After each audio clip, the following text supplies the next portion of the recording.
Why am I looking at you? You're a picture in a frame. I make believe you're next to me, but I know it's not the Hai Lisa, kamu kesini mau makan juga ya? Iya Odette, saya kesini mau membeli makanan. Apakah saya boleh gabung di meja kamu saja? Silahkan Lisa, ayo bergabung satu meja sama saya agar kita bisa diskusi materi perkuliahan minggu depan tentang Vietnam zaman kuno. Biar jika ditanya oleh Ibu Ani, kita bisa jawab dan beliau tidak marah. Terima kasih. Ayo kita berdiskusi tentang negara Vietnam zaman kuno. Saya juga sudah baca buku sedikit. Dad, apa yang kamu ketahui tentang Vietnam zaman kuno atau kerajaan-kerajaan Vietnam pada masa dahulunya?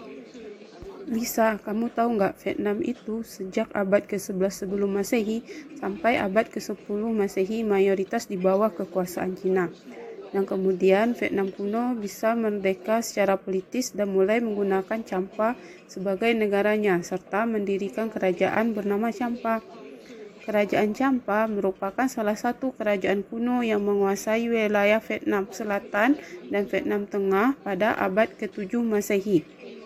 Kerajaan Champa ini berhasil menaklukkan kerajaan kecil dan memperluas kekuasaannya ke sebelah barat pantai Indochina hingga wilayah Laos sekarang.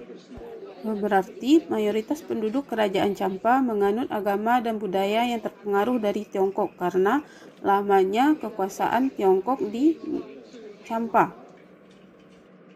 Betul Lisa, bahwa mayoritas penduduk kerajaan Champa menganut agama dan budaya yang terpengaruh dari Tiongkok. Apalagi yang kamu ketahui tentang kerajaan Vietnam? Dari buku dan artikel yang saya baca, pada abad keempat setelah penaklukan kerajaan Funan dari Kamboja, kerajaan Champa menganut agama Hindu. Dan pada abad ke-7, Champa diperintah oleh Wikratawarman yang mendirikan bangunan suci untuk memuliakan Dewa Wisnu di Nison dan Trake. Tujuan pendirian bangunan suci ini untuk memperkuat kedudukan raja yang mempersonifikasikan dirinya dengan dewa tertentu baik Wisnu maupun Siwa. Pada masa pemerintahan Indra Farman II dengan pusat pemerintahannya di Indrapura yang terletak di Quang Nam. Pada masa Indra Farman II ini hubungan dengan Cina diperbaiki. Cina memberi sebutan Changcheng, kota Chan, atau dalam bahasa Sanskritnya adalah Champapura. Pada masa pemerintahannya berkembang agama Buddha dibuktikan dengan adanya Bihara Buddha di Dongdong.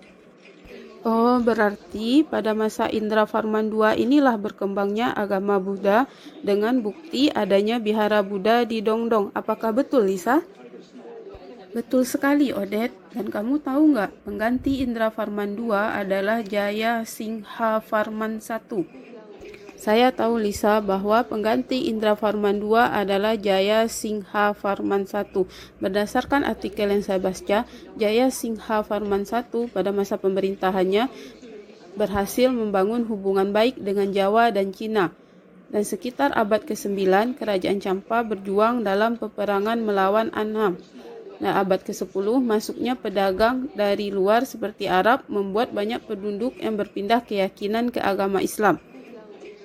Dalam buku Asia Tenggara yang saya baca, saya menemukan bahwa kerajaan Champa menguasai wilayah yang menjadi wilayah penghubung dalam perdagangan rempah-rempah dunia, mulai dari Teluk Persia sampai Tiongkok Selatan.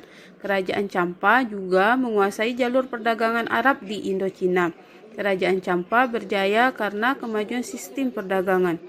Wah, kamu keren, Odette. Sudah banyak kamu membaca buku Asia Tenggara tentang Vietnam ternyata. Odette, apakah kamu tahu bukti kerajaan Champa berhubungan dengan kerajaan-kerajaan Indonesia pada masa dahulunya?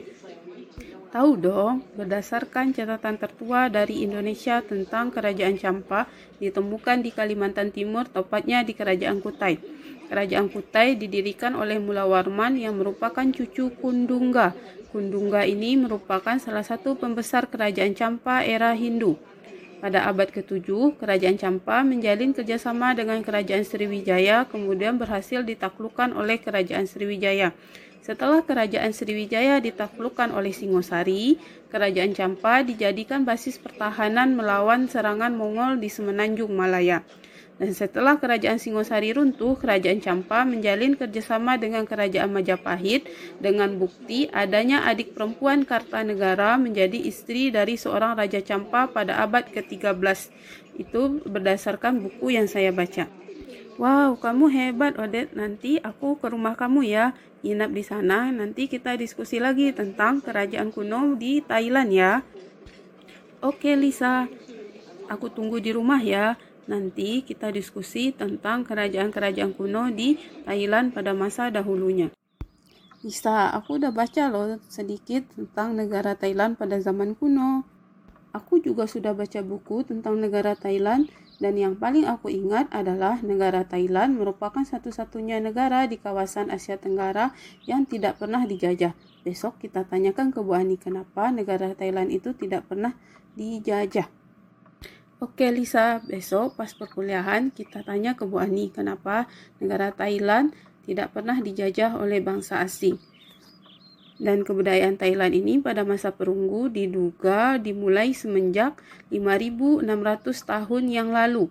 Dan di Thailand ini berimigrasi suku bangsa seperti Mon, Khmer, dan Thai. Kamu juga tahu nggak? Sriwijaya pernah berkuasa sampai ke negara Thailand dengan bukti seni kerajinan di Thailand dengan Palembang banyak memiliki kemiripan. Dan pada tahun 1200 bangsa Thai mendirikan kerajaan kecil di Lana, Payo, dan Sukhothai. Dan 1238 berdiri kerajaan Thai di Sukhothai. Dan 1300 Sukhothai dikuasai oleh kerajaan Ayutthaya yang kemudian hari akan direbut oleh Burma pada tahun 1767. Wah, pengetahuan kamu tentang negara Thailand pada masa dahulu sudah banyak ya. Dan aku nambahin lagi ya, kerajaan Sukhothai merupakan kerajaan tertua di Thailand yang pusatnya di kota Sukhothai. Wilayah ini awalnya merupakan bagian dari kerajaan Khmer. Puncak kejayaan kerajaan Sukhothai pada masa Raja Ramkhamhaeng. Diperkirakan wilayah kekuasaannya sampai ke Myanmar sekarang, arah selatan semenanjung Malaya dan wilayah Laos modern. Setelah kematian Raja Ramkhamhaeng, Sukhothai melemah dan anak-anak kerajaan mulai melepaskan diri. Pada tahun 1438, kerajaan Sukhothai berubah hanya sebagai provinsi dari Ayutthaya. Kenapa kerajaan Sukhothai berubah hanya sebagai provinsi dari Ayutthaya? Berdasarkan literatur yang saya baca, Odette, kerajaan Ayutthaya ini kan didirikan pada tahun 1350. Pendirinya adalah Rahmati Bodhi I atau Utong. Beliau berhasil mengalahkan kerajaan Sukhothai. Oh, paham. Berarti karena kerajaan Sukhothai ini berhasil ditaklukkan Ayutthaya dan kemudian Ayutthaya ini menjadikan Sukhothai hanya sebagai provinsi. Betul sekali Odette, dan kerajaan Ayutthaya sangat aktif melakukan perdagangan dengan berbagai negara asing seperti Tiongkok, India, Jepang, Persia, dan beberapa negara Eropa. Pada tahun 1715, kerajaan Ayutthaya mulai berperang melawan dinasti Nguyen, penguasa Vietnam Selatan, untuk memperebutkan kekuasaan atas Kamboja.